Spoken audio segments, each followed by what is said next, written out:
राष्ट्रीय आरोग्य अभियान अंतर्गत कार्यरत असलेल्या राज्यातील हजारो अधिकारी आणि कर्मचारी नियमित शासन सेवेत समाविष्ट करण्याच्या मागणीसाठी 19 ऑगस्ट 2025 पासून राज्यभर बेमुदत आंदोलन करतायत.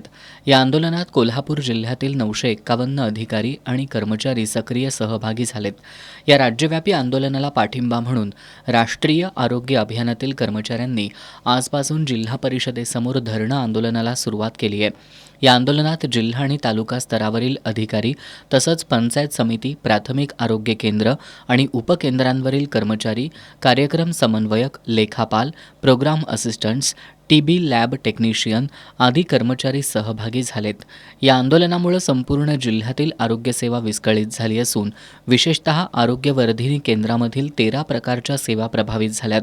साथरोग प्रतिबंध, तपासणी आणि प्रसूती सेवा, नवजात अर्भक आणि बालकांना दिल्या जाणाऱ्या सेवा, तपासणी आणि लसीकरण सेवा, कुटुंब नियोजन आदी आरोग्य सेवांवर याचा परिणाम होतोय. हे आंदोलन राष्ट्रीय आरोग्य अभियान संघटनेचे कार्याध्यक्ष स्वप्नील गोसावी यांच्या नेतृत्वाखाली करण्यात येत आहे.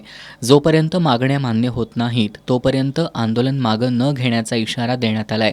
या आंदोलनात Asha Kudche, doctor Smita Khandare, Sandeep Desai, doctor Santosh Tawshi, doctor Sanjay Patil, doctor Sandeep Patil, Indrajit Tarwale यांच्यासह अधिकारी कर्मचारी सहभागी झालेत.